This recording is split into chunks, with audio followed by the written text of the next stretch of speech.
Baik, bismillahirrahmanirrahim. Assalamualaikum warahmatullahi wabarakatuh. Waalaikumsalam warahmatullahi wabarakatuh.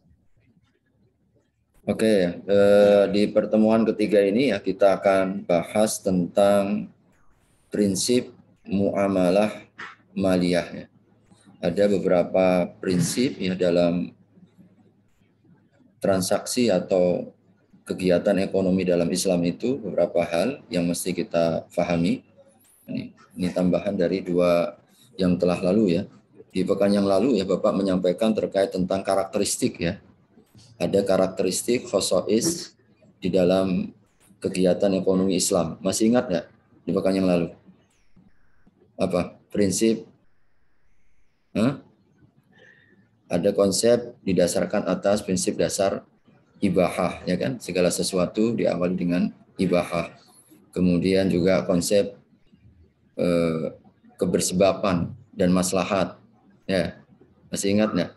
Lupa catatannya. Ya, Kemudian juga ada Pak. konsep harmonisasi antara konsepsi dalam syariat maupun dengan perundangan. Kemudian juga ada konsepsi kita untuk mendahulukan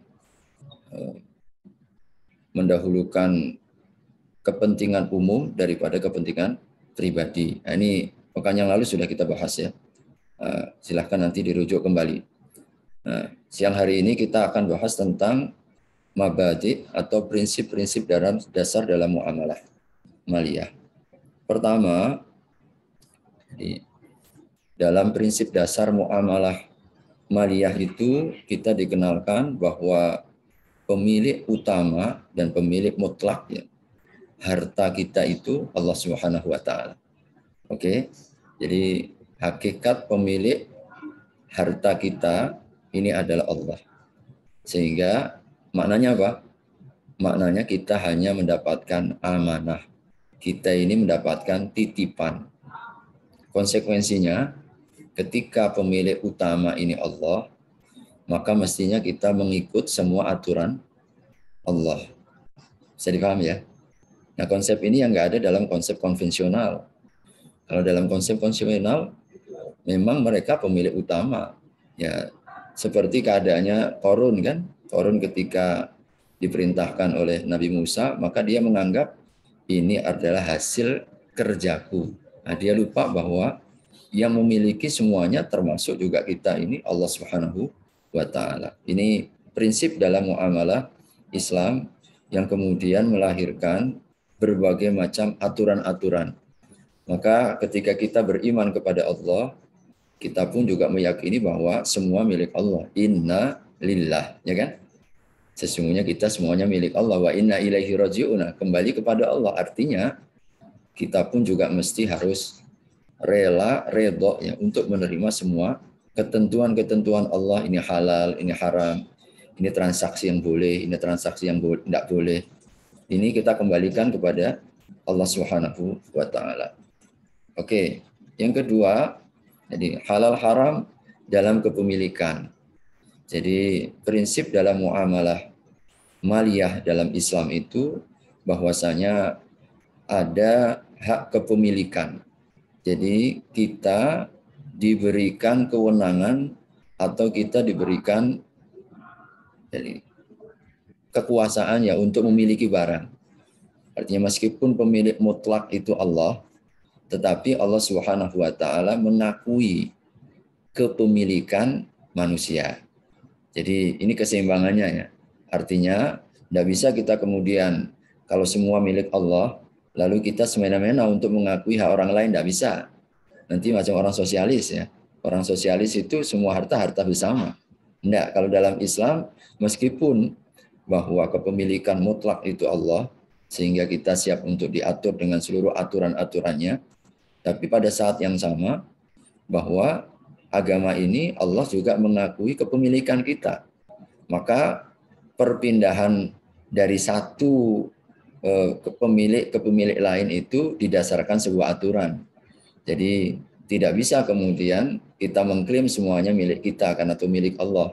Lalu kita semena-mena untuk mengambil, semena-mena kita untuk merampasnya. Karena kepemilikan manusia itu juga diakui. Nah, ini prinsip muamalah dalam Islam. Kemudian yang ketiga, jadi ini juga prinsip muamalah di mana ada konsep al-infaq wal kasb ya.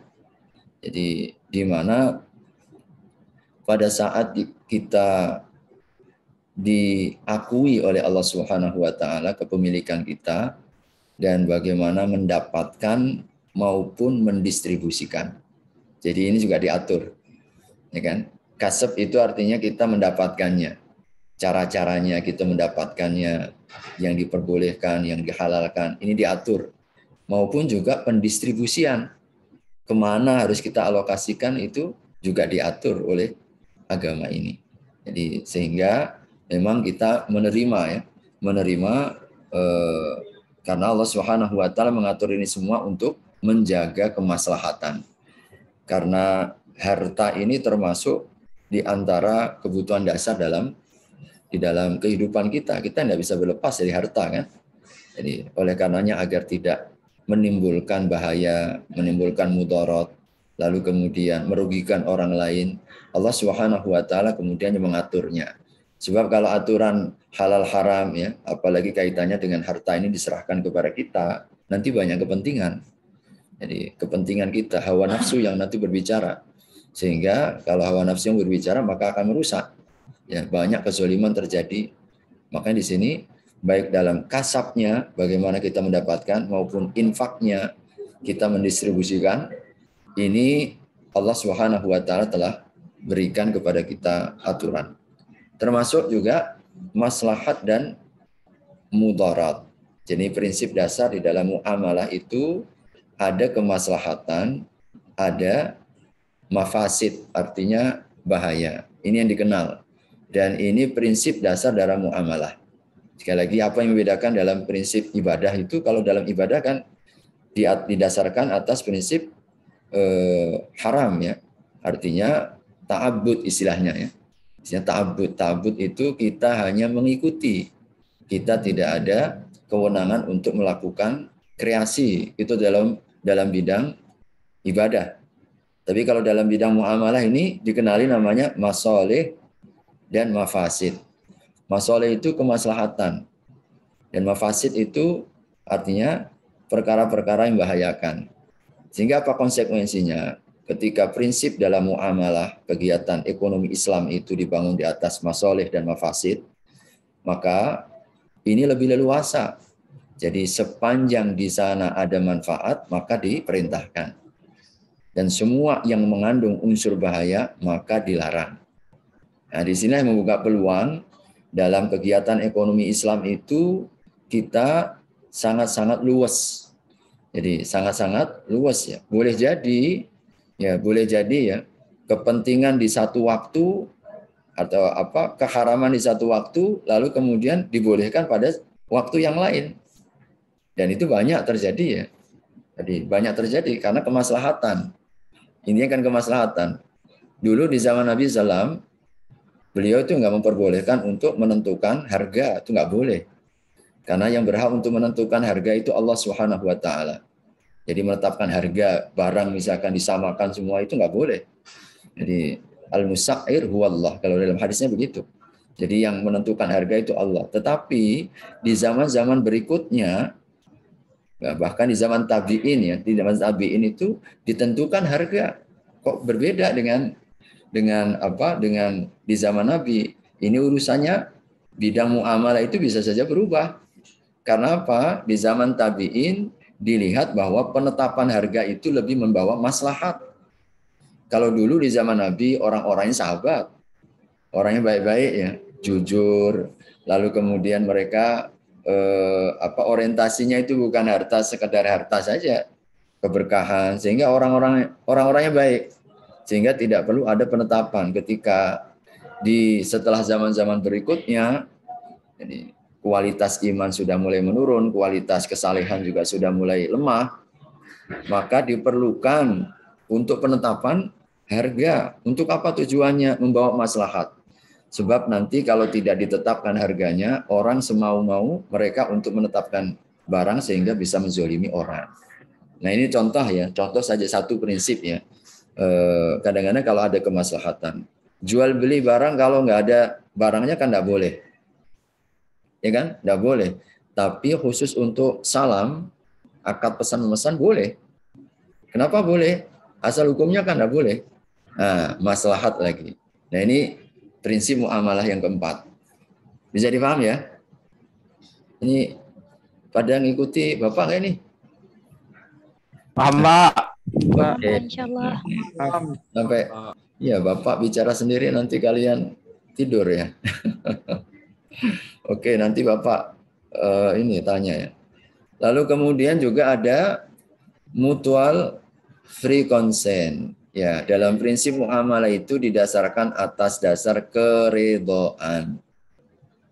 Ya, atas dasar apa? Keridhaan. Jadi kita dilarang untuk menjual, baik menjual atau membeli secara terpaksa. Jadi secara terpaksa. Maka ini salah satu prinsip. Tidak boleh kita maksa orang untuk membeli atau menjual. Nah ini prinsip dalam muamalah. Bahkan kalau kita itu maksa orang untuk menjual, hukumnya jadi terlarang. Jadi kita paksa orang lain untuk menjual barangnya atau kita membeli barangnya. Nah yang keenam ini ada prinsip baik mabrur. Jadi transaksi atau akad ya itu dianggap, jadi akad itu dianggap legal atau kemudian sesuai dengan aturan. Jadi ada aturan-aturan. Nah ini nanti kita akan bahas terkait dengan masalah akad ya. Karena di dalam prinsip ajaran atau dalam ekonomi Islam atau muamalah maliyah ini dikenali akad, nanti ada akad yang apa sah ya. Ada akad yang fasid. Artinya apa? Akad itu rusak karena tidak memenuhi syarat dan rukun. Nah, itu ada dalam Islam. Kemudian apakah akad itu kemudian cacat dan seterusnya, ini di dalam konsep muamalah maliyah Islam itu diatur. Makanya dinamanya baik mabrur. Jadi sama seperti haji mabrur kan? Haji mabrur itu haji yang diterima. Sama juga dalam konsep transaksi ekonomi Islam atau muamalah maliyah itu dikenali ada baik mabrur. Artinya jual beli itu diterima atau tidak menurut ketentuan hukumnya. Nah ini kalau kita tidak paham tentang konsepsi transaksi akad ya dalam muamalah maliyah, ini seringkali kita terjerumus dalam akad-akad yang rusak tanpa kita sadari. Konsekuensinya apa? Berarti pendapatan atau hasil yang kita dapatkan itu menjadi haram. Ya, tidak berkah di situ. Nah ini prinsip-prinsip dasar dalam muamalah maliyah yang kita mesti harus pahami, karena ini yang membedakan juga dari konsepsi akad kegiatan ekonomi selain dari Islam. Oke, ini kemarin sudah kita bahas sedikit. Nah ini kita akan sedikit bahas terkait dengan akad ya. Di dalam kegiatan ekonomi Islam itu, akad itu terbagi dalam beberapa bagian. Ada yang menurut tujuan. Oke, jadi akad menurut tujuannya itu dibagi dua. Jadi ada namanya akad tijari. Akad tijari. Ya, ini yang kita sebut ya akadnya itu business oriented. Ya, di situ business oriented. Jadi memang akadnya adalah akad bisnis, jual beli. Maka artinya kalau dalam bahasa lain itu profit ya. Profit oriented. Jadi akad dari sisi tujuan itu apa dulu tujuannya? Sebab nanti ini yang akan menentukan konsekuensi hukum berikutnya. Pintu masuknya apa dulu nih? Jadi kalau dari sisi tujuan ada dua. Ada namanya profit oriented, namanya akad tijari. Ada juga yang non profit oriented, namanya akad tabarru' atau sosial. Oke ya. Jadi ini penting. Akad tijari berarti orientasinya apa? Boleh ngambil untung kalau pintu masuknya dari akad tujuannya. Makanya akad itu penting dalam Islam. Tapi kalau yang kedua ini akadnya akad tabarru'. Akad tabarru' itu tidak profit oriented, sehingga di situ tujuannya adalah menolong. Kita itu bantu orang. Maka nggak boleh ada keuntungan di situ. Nah, kalau mau untung, ya di sini pakai akad yang bisnis. Tapi kalau kita pakai akadnya bukan akad bisnis, nggak boleh ada untung. Mengambil untung dalam akad tabarruk sosial hukumnya haram. Ya penting ya. Makanya kalau kita jual beli misalkan, akadnya apa ini? Jual beli. Mau untung berapa? Silahkan untung berapapun. Mau 300%. Dulu kita beli tanah misalkan hanya 5 juta. Sekarang kemudian kita jual 1 miliar. Boleh enggak? Boleh enggak? Boleh, Pak. Boleh enggak? Nah, boleh. Karena akadnya untung. Keuntungan asal suka sama suka. Tapi kalau misalkan akadnya tabarruk. Akad tabarruk itu contohnya apa coba? Akad yang non-profit itu apa contohnya? Contohnya apa? Akad non-profit. Apa? Wakaf. Zakat. Oke, zakat. Ya zakat ya, tolong menolong zakat. Ya oke, akad sosial itu kan zakat. Maka nggak boleh kita ngambil untung di zakat. Nabi kan larang itu. Pernah ada seseorang yang datang kepada Nabi, ya Rasulullah ini barang zakat, lalu ini adalah hadiah untukku. Nabi marah. Jadi Nabi marah mengambil keuntungan dari zakatnya. Memang ada alokasinya nanti apa ada amilnya itu ada alokasinya. Contohnya itu misalkan utang piutang ya. Utang piutang ini kan akad sosial itu. Kita nolong orang bantu utang. Makanya dalam hutang itu nggak boleh ada keuntungan. Setiap ada kelebihan keuntungan dari utang, maka hukumnya riba. Ya kan? Ada riba nasi'ah, ada riba fadl. Nanti itu karena pintu akadnya. Nah, ini yang kemudian menjadi kritik ya, menjadi kritik ya. Ya, kenapa misalkan di bank-bank konvensional itu dikritik karena masalah ini, akadnya apa? Akad atau utang piutang. Kalau dalam Islam itu akad utang piutang, utang 1.000 balik 1.000, utang 1 juta kembali kepada 1 juta. Karena dia akadnya tabarruk. Ya. Tapi kalau kita mau pakai bisnis, pakailah akad bisnis. Maka kalau di perbankan syariah akan pakai jual beli, bukan pakai utang piutang. Ya kan? Bank membelikan, dijual kembali kepada nasabah. Nah, itu namanya akadnya akad tijari. Jadi akad tijari. Nah, penting ya kita paham masalah akad ini karena ini menjadi pintu masuk yang nanti akan melahirkan konsekuensi apakah nanti yang kita dapatkan boleh ngambil untung atau tidak.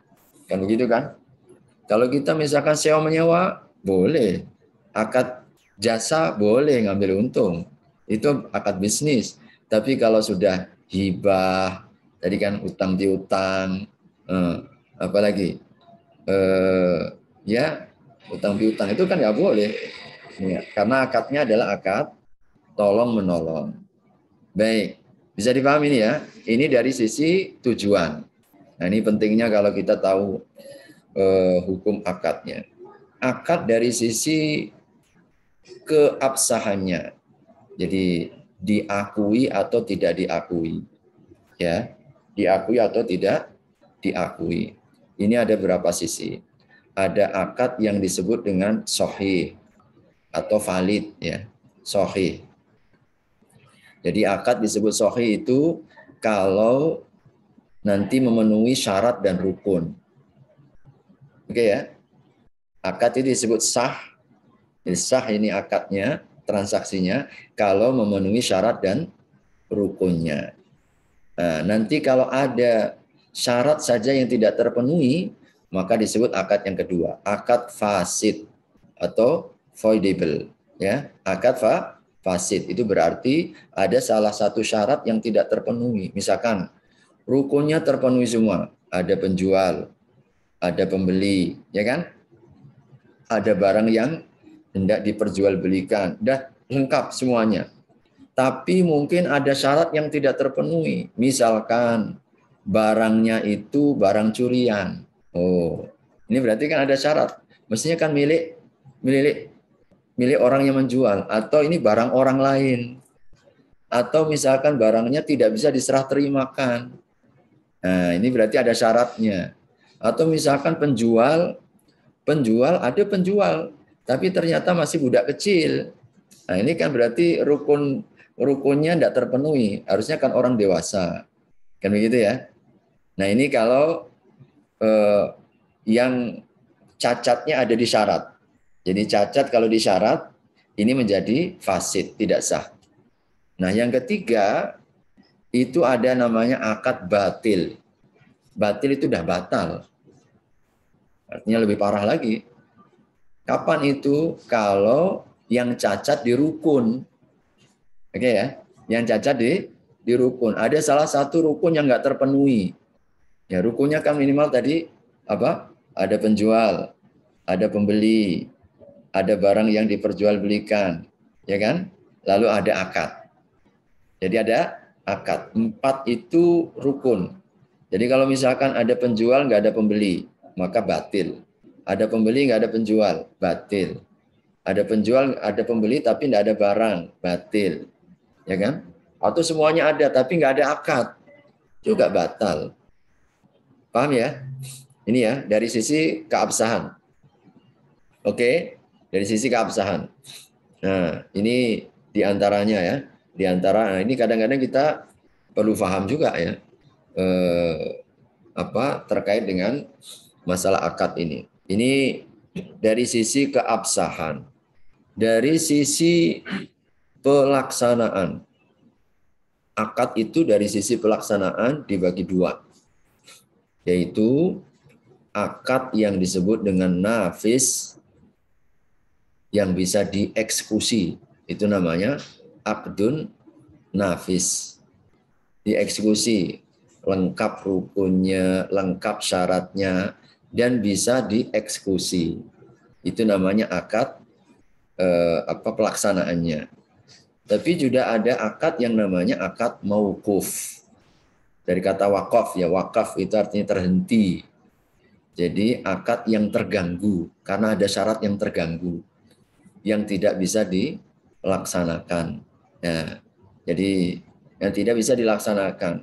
Ya contoh tadi itu kita jual, ini contoh yang mauquf ya. Kita jual barang yang masih milik orang, nggak boleh. Itu kan nggak boleh ya. Misalkan ini contoh hari ini harus hati-hati kalian. Main foto saja, foto di rumah, mau dijual di rumah. Ya. Misalkan Anda lewat, lalu ada rumah mau dijual, Anda foto, lalu kemudian Anda jual, nggak boleh itu. Karena bukan milik kalian, bukan milik Anda ya. Kecuali kalau kita minta izin kepada yang punya. Pak, boleh nggak saya jualkan ini? Tapi kemudian nanti ada marketing fee-nya. Boleh? Boleh. Itu namanya jasa marketing, boleh simsar kalau dalam hukum akad dalam Islam. Itu boleh ya. Nah, tapi kalau kita ini ada orang lain yang punya, nggak boleh. Misalkan kita nyewa ya, kita nyewa barang, lalu kemudian sewaan kita sewakan kepada orang lain, nggak boleh. Kecuali seizinnya, karena itu masih ada objeknya. Jadi rata-rata kenapa tidak bisa dieksekusi?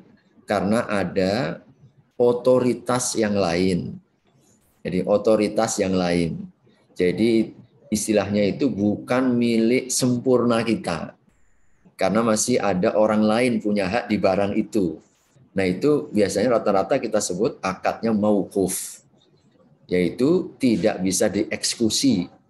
Karena apa? Ada kaitan pihak-pihak yang lain di dalam akad tersebut. Paham ini ya? Oke ya, ini dari sisi pelaksanaan. Nah, dari sisi kekuatan, akad itu terbagi 2. Ya. Akad dari sisi kekuatan. Ada namanya akad lazim. Apa? Akad lazim. Disebut akad lazim itu apa? Jika salah seorang dari kedua pihak ya tidak memiliki hak fasakh ya tanpa persetujuan orang lain. Ya. Jadi akad lazim itu ya di mana kalau kedua belah pihak, jadi seorang dari kedua belah pihak, jadi satu dari 2 orang yang melakukan akad itu tidak memiliki fasakh kecuali persetujuan pihak yang lain. Ya contoh misalkan sewa menyewa. Jadi kan contoh sewa menyewa ya. Sewa menyewa itu akadnya akad lazim. Disebut akad lazim apa? Karena masing-masing yang berakad itu tidak bisa mendistribusikan kecuali seizin pihak yang lain. Gitu. Ya misalkan tadi saya contohkan kita nyewa rumah. Lalu rumah itu kita sewakan lagi. Itu kita nggak bisa. Karena memang ijarah ini termasuk akad lazim. Di mana perlu persetujuan orang yang punya. Orang yang punya. Jadi misalkan kita dititipi sepeda motor. Lalu kemudian sepeda motor yang dititipkan itu kita buat ngojek. Jadi gojek misalkan kan. Bolehkah itu? Nggak bisa. Kecuali seizin. Ini namanya karena akad ijarah, akad jual beli, akad titip menitipkan, itu termasuk akad yang lazim. Ya, akad lazim.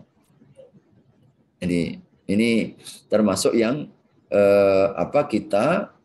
kita tidak boleh melakukan kegiatan ekonomi, mendistribusikan, mengelolanya, kecuali seizin pihak yang lain. Itu namanya akad lazim. Nah, kalau tanpa persetujuan kita boleh menjalankan, nah itu namanya akad ghairu lazim. Ya, akad ghairu lazim. Artinya apa? Kita boleh mendistribusikan tanpa harus persetujuan pihak yang lain. Jadi persetujuan pihak yang lain. Contohnya itu perwakilan. Jadi contohnya apa? Perwakilan. Kita misalkan mewakilkan orang. Saya tolong misalkan contoh perwakilannya. Ya kita mewakilkan, namanya juga mewakilkan. Berarti ketika kita mewakilkan itu kita sudah mendapatkan mandat semua yang diperlukan terkait dengan perwakilan itu. Misalkan ada orang punya tanah di Pontianak misalnya. Lalu kemudian dia sekarang sudah pindah ke Jakarta. Ya kan? Lalu kemudian ada satu transaksi entah jual beli atau entah apa kan ya.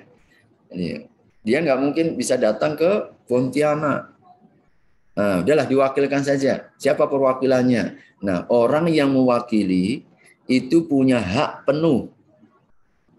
Semua yang diperlukan terkait dengan yang mewakili, siapa yang mewakili. Jadi dia punya hak penuh, mau diapakan saja. Namanya sudah mewakili, memasrahkan begitu. Ya. Itu namanya akad ghairu lazim. Oke ya. Nah ini penting sisi kekuatan juga. Nah kita ini kalau nggak tahu nanti kita bisa saja orang terjadi ini ya. Orang terjadi perselisihan itu karena tidak mengetahui ini akad apa dulu ini. Akad yang kita ini masih ada kaitan dengan pihak yang lain atau kita punya kewenangan penuh. Nah dalam Islam itu diatur. Ada yang lazim, ada yang ghairu lazim, ini akad nafid atau mauquf dan seterusnya. Nah ini diatur dalam kegiatan-kegiatan ekonomi Islam sehingga tujuan intinya sama ya. Semua akad ini dikenalkan di dalam konsep kegiatan ekonomi Islam adalah untuk menghindarkan yang namanya mudarat bahaya. Meminimalisir namanya kezaliman. Agar tidak ada pihak-pihak yang dirugikan. Itu tujuannya. Karena memang orientasi umum dalam kegiatan ekonomi Islam itu kemaslahatan. Itu yang menjadi kata kuncinya. Bisa dipaham nggak ini? Nah, sampai di sini ada pertanyaan dulu, nah. Sampai di sini. Ada pertanyaan dulu nggak? Saya Pak. Ya, gimana Saputra? Pak, saya mau nanya tentang itu tadi Pak, tentang utang piutang itu Pak. Oke. Gimana? Ada misalnya nih Pak, misalnya seseorang nih Pak, kita sebut A lah, orang A. Dia nih minjam kita uang, tapi kayak memberikan iming-iming Pak, akan memberikan ganti uang tadi itu lebih. Itu tuh termasuk yang diberikan tuh lebihnya tadi itu riba atau enggak Pak? Oke. Jadi kalau ada kesepakatan di awal maka masuk riba. Ya, jadi yang membedakan itu kalau ada kesepakatan di awal maka itu masuk dalam riba. Kita mensyaratkan, nanti saya janjikan kalau ini nanti saya tambahkan lah. Jadi kalau ada perjanjian di awal masuk riba, karena tidak boleh dalam hukum tadi kan kita dalam bab akad, ini akadnya apa? Oh, masuk akad tabarruk itu, non profit, utang piutang. Berarti tidak boleh ada sedikit pun keuntungan. Bahkan kalau dalam hadis itu ya disebutkan kita ini utang lalu kemudian dengan minta syarat, kau bawakan barangku. Jadi kau bawakan barangku. Oke, saya akan utangi kamu ya. Saya akan utangi kamu. Tapi syaratnya satu, bawakan barangku. Itu saja masuk dalam kategori riba. Jadi nggak boleh ada kalau akadnya akad utang piutang itu nggak boleh ada keuntungan sedikit pun. Karena itu masuk dalam wilayah riba dan tabarruk ya. Jadi kalau itu disyaratkan di awal, masuklah riba. Tapi kalau nggak disyaratkan, tiba-tiba setelah kita selesai membayar, lalu kita punya lebih rezeki begitu ya, kita tambahkan, kita dulu utangnya 1 juta adalah kita lebihkan 1.200.000, padahal nggak ada akad di awal, maka jatuhnya ini hadiah. Nah, boleh diterima boleh, kalau hadiah kan boleh itu saling memberi karena tidak disyaratkan. Artinya tapi jangan juga kalau misalkan kita utangnya 1 juta lalu dibalikan 1 juta lalu kita marah orang nggak pandai terima kasih ini ya, sudah diutangi nggak ada nambah. Ini berarti memang kita sendiri yang salah itu. Jadi nggak boleh berharap memang. Tapi kalau kemudian saudara kita itu melebihkan kita tanpa ada akad di awal, boleh-boleh saja. Mungkin sebagai bentuk terima kasihnya sudah menolong kita, asal tidak diakadkan di awal, boleh. Begitu ya Saputra? Oke Pak, terima kasih. Ya, ada yang lain sebelum dilanjutkan? Saya Pak. Ya, kenapa Alan? Jadi gini Pak, misalkan ada orang nih minjam uang sama kita kan, misalnya 1 juta. Nah ternyata pas bayar tuh baru, misalnya bayarnya baru 500 dan 500 itu dia mungkin menyerahkan barang karena enggak ada uang lagi. Nah, terus nih ketika misalnya kita tanya harga barang nih berapa kan, kita hitung-hitung, biar ya dibilang lebih kurangnya minta halal ya. Nah itu gimana tuh Pak hukumnya Pak? Ya. Oke, prinsip dasar dalam muamalah itu kesepakatan dan redho sama redho. Nah kalau dalam akad utang piutang itu memang kita dibolehkan namanya gadai, rohan ya. Nanti kita belajar tentang rohan, yaitu gadai, jaminan, agunan ya, bahasa kita sekarang itu agunan. Bolehkah? Boleh. Nah, nanti ada dasarnya ya. Jadi kalau kita untuk apa adanya jaminan agunan itu, kita untuk memastikan uang kita nggak hilang. Ya, jadi menjaga kepercayaan boleh. Jadi kalau misalkan kita utang, apa jaminannya? Adalah itu bawa aja HP ku misalkan, bawa aja motorku, boleh, boleh. Nah itu contoh seperti itu. Tapi kalau kasusnya seperti tadi, kita baru dapat 500, tadi pinjam berapa? 1 juta ya. Lalu kita bayarnya baru 500, kurang 500-nya mungkin diganti dengan barang. Nah, lebih kurangnya nanti ya inilah barangnya. Nah ini kembali kepada kesepakatan. Jadi kembali kepada kesepakatan, bolehkah seperti itu? Boleh saja. Asal pihak yang menghutangi itu mengatakan tidak apalah. Jadi artinya kalau sudah seperti itu, kalau nanti ada kelebihan itu jadi rezeki dia, kalau ada kekurangan ya konsekuensi. Kan begitu kan? Jadi asal dia menyetujui. Jadi menyetujui yang kedua itu. Itu intinya ya. Jadi menyetujui, kalau memang disetujui ya nggak ada masalah. Itu ya, Alan ya. Baik, terima kasih Pak. Oke, masih ada? Cukup? Lanjut. Oke, berikutnya ini ya, rukun akad. Dalam akad itu ada aqidan, ada maqud alaih, ada sirat. Inilah ya, rukun dalam akad itu 3 ini. Ada apa? Aqidan, 2 orang yang melakukan transaksi. Itu contracting parties ya. Jadi ini akadnya siapa? Penjual ke sama pembeli. Orang yang menyewakan dengan yang disewakan. Itu sama ya. Orang yang misalkan berhutang dengan yang dihutangi. Nah itu namanya aqidan. Orang yang berakad. Ada namanya maqud alaih. Maqud alaih itu barangnya dan harganya. Itu ma'qud alaih. Yang ditransaksikan itu apa? Motor kah, rumah kah, barang apa gitu. Harganya dia. Itu masuk dalam ma'qud alaih. Lalu yang ketiga ada namanya sighot. Sighot itu ya ya akadnya, ucapan akadnya, ijab dan qabulnya itu. Nah, ini kalau dalam orang nikah kan ada ijab, ada qabul ya. Jadi ijab itu ucapan yang menunjukkan baik ucapan atau perbuatan yang menunjukkan bahwa kita menyerahkan barang. Nah, itu disebut dengan ijab. Nah, qabul itu apa? Baik ucapan atau perbuatan yang menunjukkan bahwa kita menerima barang. Kita menerima barang. Oke ya, ini rukunnya. Nah, di setiap ini ada syaratnya. Syarat orang yang berakad. Pertama, harus orang yang berakal. Berarti orang gila boleh nggak berakad? Nggak sah. Jadi, yang kedua, baligh. Sudah akil baligh. Jadi kalau budak kecil, ya, masih kecil yang belum tahu tentang barang, harga, tidak boleh akad. Mengerti konsekuensi akadnya. Ini harus tahu konsekuensinya. Jadi kalau dia pun tidak tahu, karena mungkin baru berakal, belum baligh, maka tidak boleh. Nah, ini namanya syaratnya. Jadi kalau misalkan satu akad yang terdapat cacat dalam rukun seperti ini, akadnya batil tadi kan namanya kan? Jadi akadnya menjadi batil. Rusaknya. Kalau yang jual beli transaksi orang gila. Atau misalkan masih anak-anak kecil. Kecuali para ulama itu masih membolehkan untuk anak-anak boleh melakukan akad dalam barang-barang yang tidak berharga. Beli permen misalkan begitu, enggak apa lah. Beli permen kan udah kecil-kecil kan, dan masalah. Tapi kalau untuk barang yang berharga, jual beli motor, jual beli HP, jual beli rumah, nggak boleh anak kecil.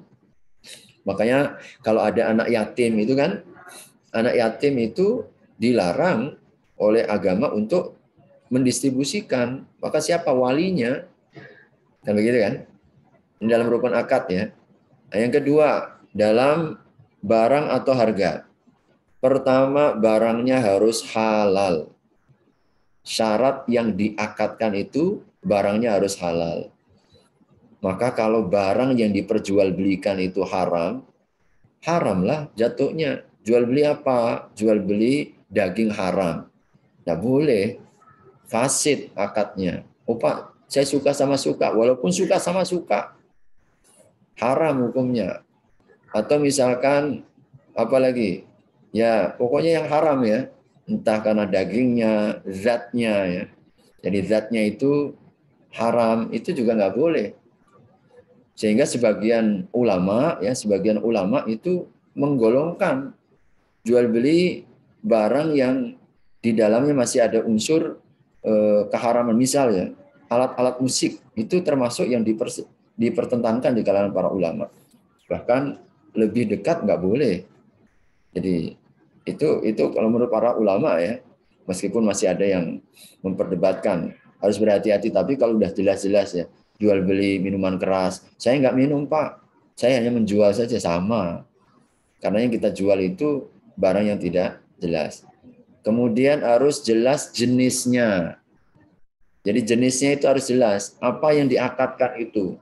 Misalkan ikan apa dulu? Itu harus jelas. Misalkan rumah tipe berapa? Itu harus jelas. Jadi kalau misalkan berapa jenisnya itu harus jelas. Maupun juga kualitasnya juga harus jelas. Jumlahnya misalkan berapa butir, ya itu diakadkan. Saya beli 10 sak semen. Nah, 10-nya itu jenisnya apa? Semen apa? Semen 3 roda kah? Semen gresik kah? Nah, itu harus jenisnya harus jelas. Diakadkan jelas dalam Islam itu begitu. Berapa banyaknya. Waktu penyerahannya itu juga harus jelas, kapannya. Kontankah atau berjangka? Kan bisa kontan kan? Kalau kontan. Atau kredit, bolehkah kredit? Boleh. Jadi itu harus diakadkan di depan. Ini akad kontan, nanti beda. Akad kredit, nanti juga beda. Maka ini terkait dengan waktu penyerahan. Harganya juga harus jelas di depan. Dapat diserah terimakan. Juga kalau nggak bisa diserah terimakan, nggak bisa. Jual beli apa?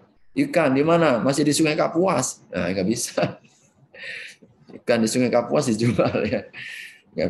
Artinya apa? Nggak bisa diserah terimakan itu. Barangnya itu harus bisa diserah terimakan. Nah itu ma'qud alaih, itu syarat-syarat. Maka kalau ada syarat-syarat dari misalkan subjeknya ini yang bermasalah, maka bisa fasid. Ya. Jadi rukun atau jual beli itu menjadi hilang. Nah, makanya kita harus hati-hati sekarang ini yang jual beli online itu kan. Jual beli emas di online, tapi nggak jelas emasnya di mana. Jangan-jangan hanya uang virtual itu. Tapi nggak jelas emasnya. Nah ini yang seringkali kemudian menjadi masalah. Oke, dalam ijab qabul, pertama sighotnya harus jelas. Jadi sighotnya itu jelas. Jadi bahwa ini saya jual barang saya, begitu. Jadi ungkapan dijual itu jelas. Kemudian harus sesuai antara ijab dan qabul. Jadi ya kalau dalam prinsip kan begitu. Jadi ya artinya yang kita jual barang apa, yang kita terima itu barang apa. Enggak bisa kita ini jual barang tertentu lalu yang diterima beda. Itu enggak bisa. Kemudian harus bersambung. Bersambung. Nah, makanya kalau dalam Islam itu ada namanya nanti khiyar majlis. Selama kita masih dalam majlis itu, maka kita masih terikat dengan sighot. Walaupun dari pagi sampai sore, ya selama masih satu majelis, maka sighot itu masih tersambung. Kecuali kalau kita sudah berpisah.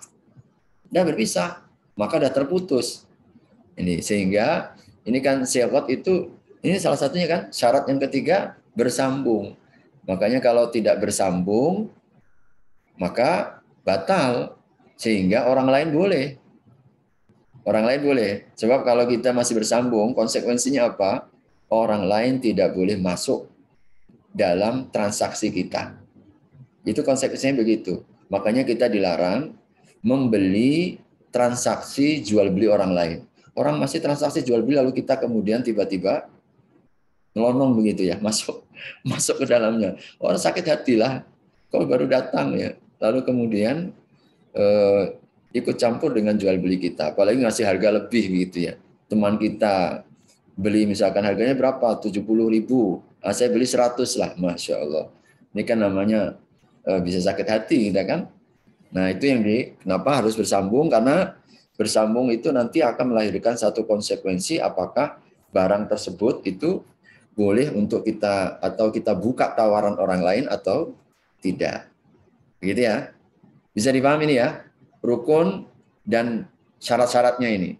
Makanya tadi nanti akan berhubungan dengan tadi ya sah atau tidak sahnya, lalu kemudian fasid atau batalnya. Ini kaitannya dengan di sini. Lihat rukun-rukunnya, lihat di syarat-syarat akad-akad kita. Oke. Ya. Nah, akad itu menjadi terputus. Pertama, jadi menjadi terputus ya. Pertama, kalau isi kontrak sudah terpenuhi. Sudah terputus berarti. Jadi kita ini kalau sudah transaksi, sudah deal begitu, sudah semuanya. Barang sudah kita dapat sesuai dengan speknya, sesuai dengan yang kita akadkan, maka kontrak itu berakhir, sudah. Begitu ya. Jadi berakhirnya kontrak atau akad, itu setelah terpenuhi semua akad-akadnya. Berarti sudah sempurna, sudah selesai. Sudah terputus kita, sudah nggak ada kaitannya. Artinya begini, kalau sudah terputus itu kita sudah punya hak penuh. Barang kita itu, kita sudah dapat ini. Kita beli barang, lalu kita mau jual lagi boleh? Boleh. Kita mau menyewakan? Dah boleh, karena sudah akadnya terputus dengan akad yang pertama. Tapi kalau masih ada kaitan dengan akad pertama, kita nggak boleh melakukan akad yang lain. Gitu ya. Kita nggak bisa menggunakan akad yang lain. Oke, paham nggak ini? Paham, Pak. Ya, jadi, nah ini pentingnya. Kadang-kadang kan seringkali terjadi perselisihan itu kita menganggap udah putus, lalu kita padahal belum putus. Nah, karenanya berakhirnya kontrak atau akad itu setelah terpenuhi semua isinya. Yang kedua, apa? Yang kedua, berakhirnya akad itu kalau ada fasakh, yaitu terjadinya kerusakan. Fasa itu diputuskan. Nah, kita nggak neruskan. Berarti kalau saya nggak jadi, misalkan begitu, ya sudah, putuslah itu. Jadi putus itu bisa jadi karena ini ya, ada berapa ya? Karena akadnya rusak tadi, akadnya rusak karena tidak terpenuhi syarat dan rukunnya. Bisa juga karena apa? Pembatalan. Nah, kita membatalkan karena kita nyesal.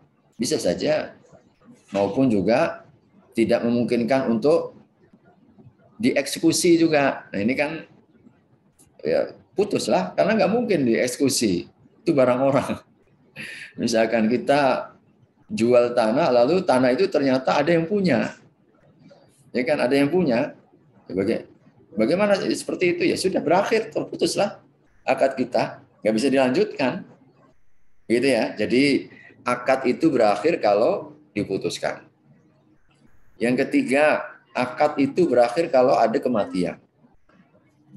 Salah seorang di antara yang punya akad itu meninggal. Kalau meninggal mau diapakan ya? Mau menghidupkan yang dikubur nggak mungkin. Jadi kita harus paham ini sehingga kalau udah mati ya sudah. Maka di sini harus kita itu yang paling sering terjadi ya, orang beli tanah lalu kemudian yang punya tanah itu udah meninggal. Susah ini. Jadi kemudian nggak diwariskan lagi. Jadi tidak ada hitam di atas putih. Ini sering kali terjadi seperti itu. Kalau dalam hukum Islam memang meninggalnya orang itu udah otomatis terputus. Jadi kita nggak ada hitam di atas putihnya misalkan. Kalau itu tanah sudah dijual, jadi nggak diberitahukan. Nah ini penting ya. Maka mengapa dalam Islam itu semua transaksi ditulis. Jadi ayat terpanjang dalam Al-Quran itu kan ayat tentang tata tulis itu. Surat Al-Baqarah 282 ya. Itu ayat tentang apa? Ayat tentang tulis menulis ya kita dalam akad. Yang keempat apa? Tidak ada izin yang berwenang. Nah, tidak ada izin yang berwenang. Jadi maka ini juga berakhir. Jadi orang yang punya kewenangan kan, yang punya kewenangan itu ya tadi contohnya misalkan kita nyewa lalu mau menyewakan kepada orang lain tidak bisa kecuali seizin. Kalau yang menyewakan itu boleh disewakan lagi ya silakan. Tapi kalau nggak diizinkan ya berarti selesai, nggak bisa dilanjutkan. Atau yang keempat, yang kelima ini ya, putus dengan sendirinya. Jadi artinya nggak ada kalimat keputusan tapi menggantung begitu ya.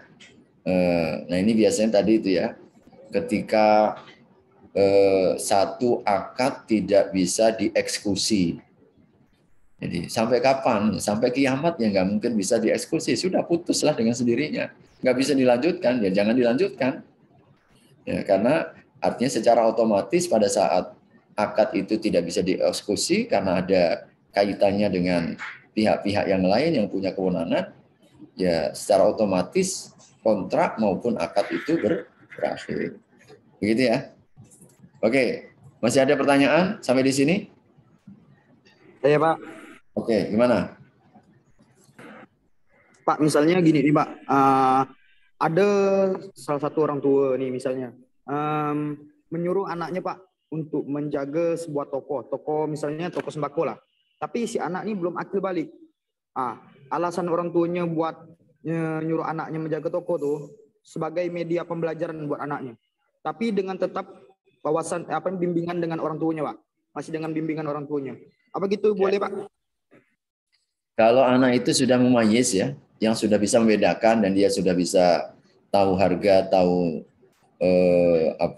tahu barang begitu nggak ada masalah.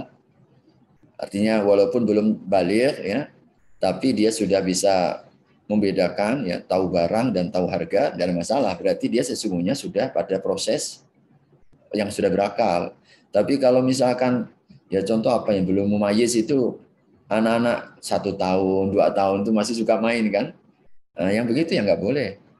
Jadi artinya kalau anak masih belum sama sekali bisa membedakan, walaupun dalam pantauan orang tuanya masih nggak boleh. Maka minimalnya itu walaupun belum baligh, usia 7 tahun, kelas 2 SD, kelas 3 SD, dia sudah mulai tahu misalkan, karena dari kecil dia di tokonya itu tahu barang ini harganya berapa, ini harga berapa, tahu uang berapa kalau ditukarin nanti dibalikannya, ya nggak ada masalah. Jadi dalam kondisi seperti ini dia termasuk hukumnya hukum orang yang sudah balik dan berakal, yang bisa membedakan barang maupun juga harga barangnya itu sendiri. Itu ya, Saputra. Oke, Pak. Makasih. Nah, yang lain mana ini? Yang lain pada tidur semua ke? Ya, cukup jelas ya. Cukup jelas. Kita selesaikan masalah akad. Ada beberapa jenis akad ini ya. Jadi ada jenis-jenis akad. Ini nanti akan kita bahas semuanya. Ada akad yang namanya akad pertukaran, namanya jual beli. Ya, akad pertukaran. Ya. Jual beli. Nah, nanti ini ada namanya jual beli musawama, ada tauliyah, ada murabahah, ada muwadha'ah. Nanti dengan perbandingan harga ya. Perbandingan harga jual dan harga beli. Nanti ada jenis-jenisnya. Nah, nanti yang bahas tentang jual beli, nah ini masuk ya. Nanti berdasarkan barang pengganti, ada namanya sorof, ada namanya ijarah, ya, ada namanya muqayyadah dan seterusnya. Ada namanya waktu penyerahan barang. Nanti akan kita kenal ada baik bithamanil ajil, ada baik salam, ada istisna, ada istijrar, ya, dan lain sebagainya. Ini nanti kita bahas di bab jual beli. Ini pengetahuan secara umum ya, yang nanti akan kita bahas di 1 semester ini. Ada jenis akad titipan namanya wadi'ah. Nanti ada wadi'ah yad al-amanah, ada yad al-dhamanah. Nanti ada konsekuensinya masing-masing. Wadi'ah ini nanti akan banyak dilakukan di perbankan syariah, itu akan banyak ya. Jadi ada masing-masing. Ada yang percampuran, perkongsian. Ada musyarakah. Ada musyarakah amlak, ada musyarakah uqud ya. Ada mudharabah, ada muzara'ah, ada musaqat. Nah, ini nanti istilah-istilah ya. Ini jenis-jenis akad. Ada akad yang memberi kepercayaan, kafalah, khiwalah, ju'alah, imbalan itu namanya ya. Ada imbalan, ada garansi, ya. Ada anjak piutang namanya khiwalah, itu artinya anjak piutang itu mengalihkan. Itu memberi kepercayaan. Ada juga yang memberi izin. Ya, memberi izin, ini wakalah, ada wakalah mutlaqah, ada wakalah muqayyadah. Nah, kira-kira ini secara umum ya di dalam prinsip kegiatan ekonomi Islam yang kaitannya dengan akad, nanti ini akan kita pelajari semua, baik pada sisi pertukaran, sisi titipan atau percampuran, memberi kepercayaan, memberi izin dan seterusnya. Oke ya, cukup jelas ya ini. Insya Allah sementara ini. Jadi saya pikir nanti kita akan baik.